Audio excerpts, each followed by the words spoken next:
morning guys! Papunta tayo ngayon sa airport. Hatid natin si ate. Babalik na siya ng Manila. Iiwan na naman kami ni ate.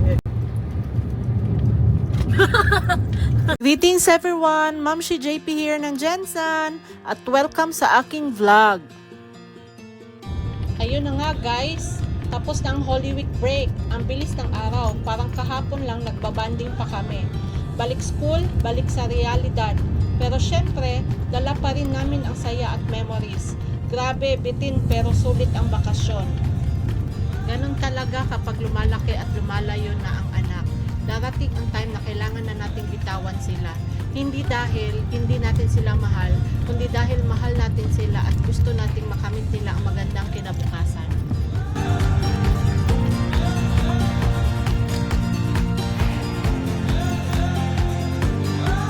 TV na storage dahil na marami ng save dapat total din sa akin gawin mo dyan sa Kawasaki.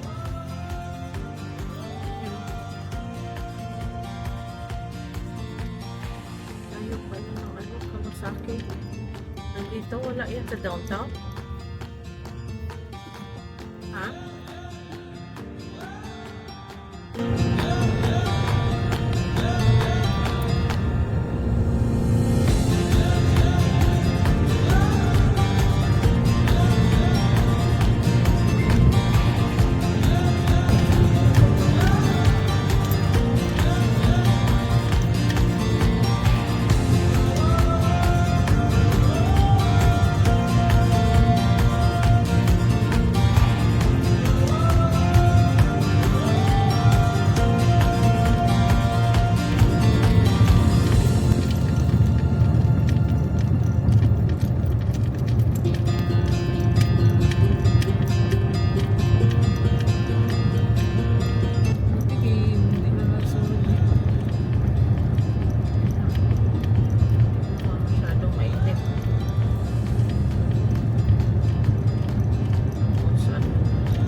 Sa Jensen Airport. Nagpapugong si ate.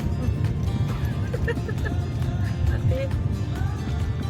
Alis ka na talaga ate. Chuchu. Socks. Okay, Instagrammable.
Sama ka din. Oo, siyempre.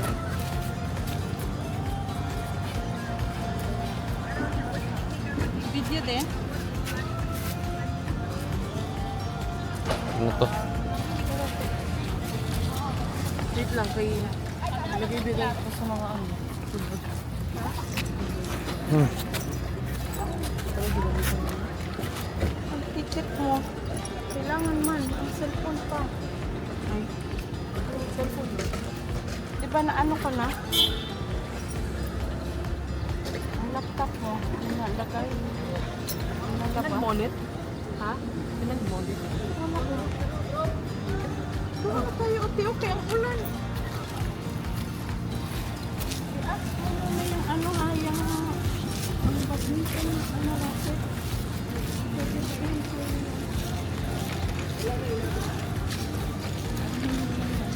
Dito na. Dito pala.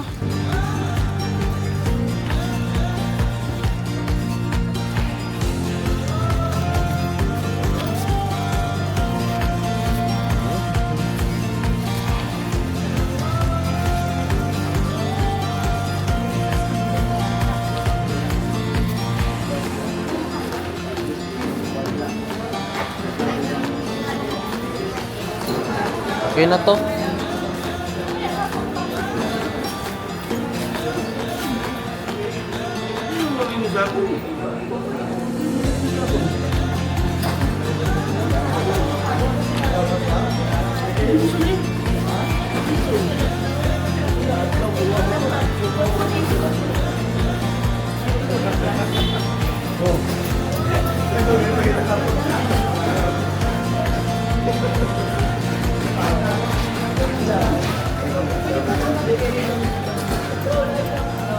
Doon na sa counter ate. Sa counter, sa pala.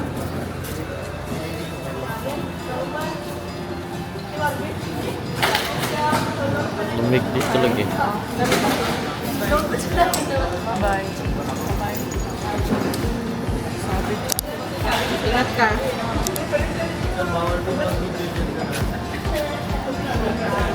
Okay na.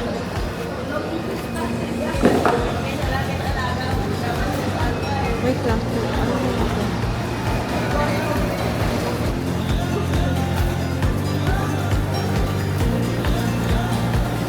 Okay na.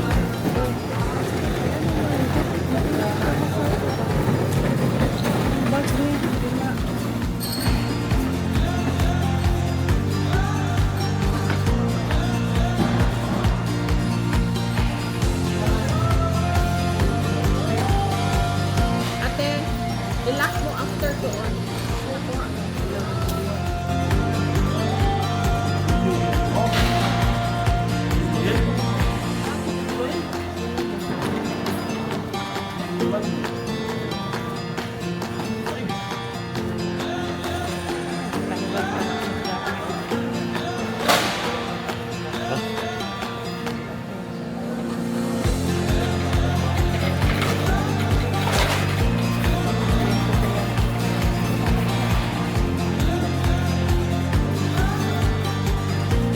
Lesson learned, guys! Next time, dapat talaga i-check ang email before the flight. Baka may changes sa schedule. Hindi ko agad na-check, kaya ayun, si ate naka-check-in na ng bagahe. Tapos, dumiretso na lang muna kami sa SM para mag-lunch. Originally, 8:40 AM dapat ang flight, pero naging 12:50 PM pala ang boarding. Kaya chill-chill muna kami habang naghihintay. Ay, yung ano, yung tubo. Saan? Meron dito?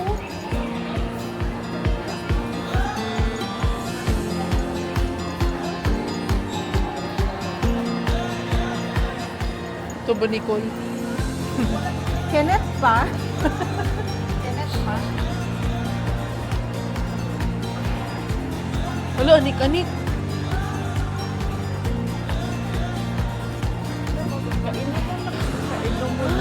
Cute. Flower. Ah, ito yung chunky na ano. Oo, naka-yarn. Bili ako ng labubo set. Ano? Wala, gusto ko ni Mami, oh. Andun nga sa bahay, sus, May ganito ka? Anik-anik. Sayang yun, hindi ko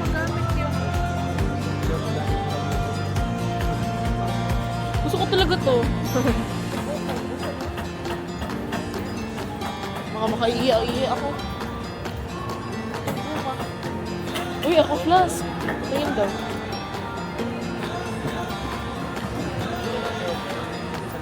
Ano yan? Oh, clear? Ito.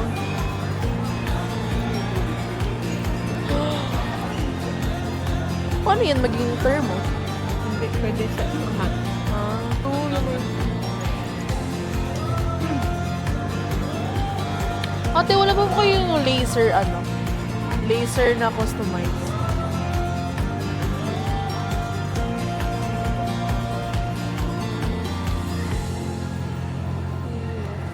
Ano yan? Ganito yung gusto ko na kulay, tsaka yung pink floss.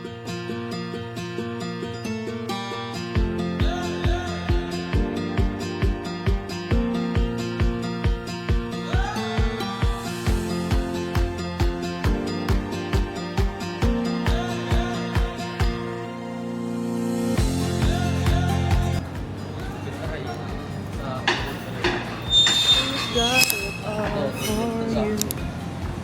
Ah!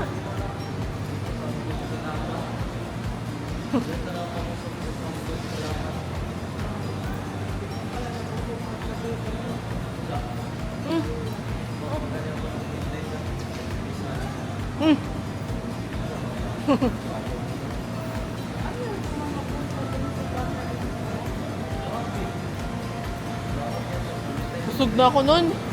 Ayoko magkain kayo na na hindi ako kakain. Dapat hindi, ayoko magkain kayo na hindi ako magkain. Oh.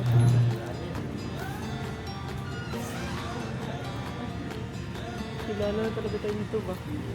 Mainit mo dyan.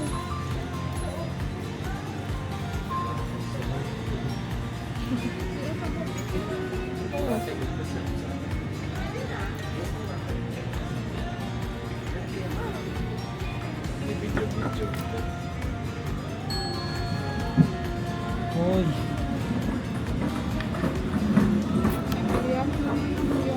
Yung tawag mo? Wing part, no? Wing part gusto niyo? Rest na. Yes. Yes, ba? Breast or Wing part.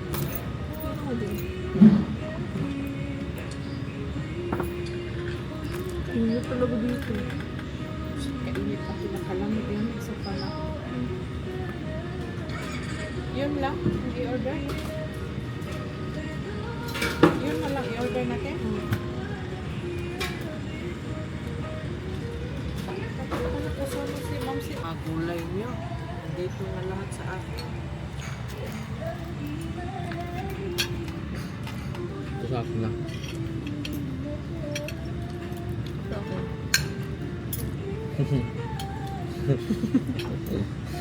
Sakit talaga. Ito nakaharap. Di ba dalawa lang pwede sa prestige, mami? Saan nakaharap?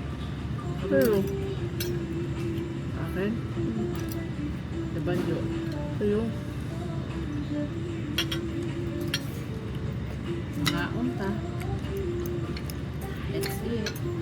Mami, may hawak ka sa akin. Si Mami. Sundan ka pa rin yan. Biryani House sa Jensen is a must try. Swear you love it. I will give my honest review later.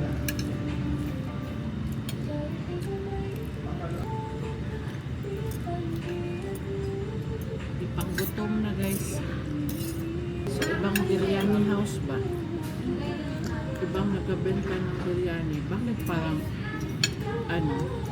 yung wet ang kanilang kanin. Ito dry. Gusto Masarap ko. na. No? Yung natin Dito sa lang talaga Manila, na biryani house ang na dry. sarap. No? Mas masarap kasi yung sa wet. Medyo basa ang kanin. No? Tapos ito yung chicken nila.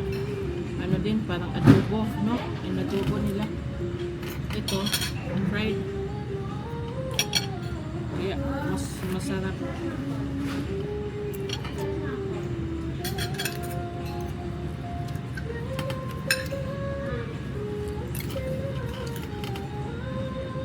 So, okay lang din yung lasa ng ano, yung nakainan natin na biryani. Sa dawan ba yun?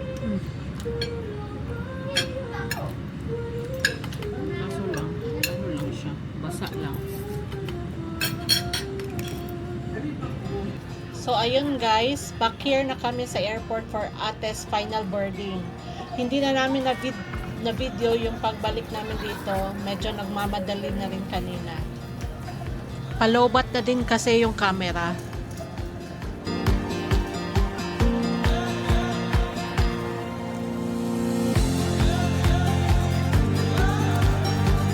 Bilisan 1%.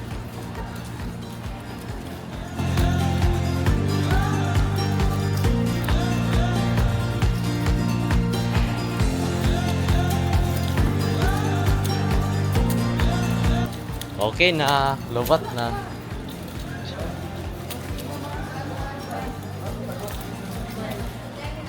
Bye-bye. Aso, may dog. Bye-bye. O sige na, te. Bye-bye. Ingat. And that's it for today's vlog, guys. Mahirap man ang goodbyes, nakakaiyak, pero lagi nating tandaan, love knows no distance. Thank you for joining us sa journey na to. Don't forget to like, share, and subscribe for more heartfelt moments with Mamshi JP. Hanggang sa susunod nating kwento, heartfelt journeys pa rin always. God bless. Bye!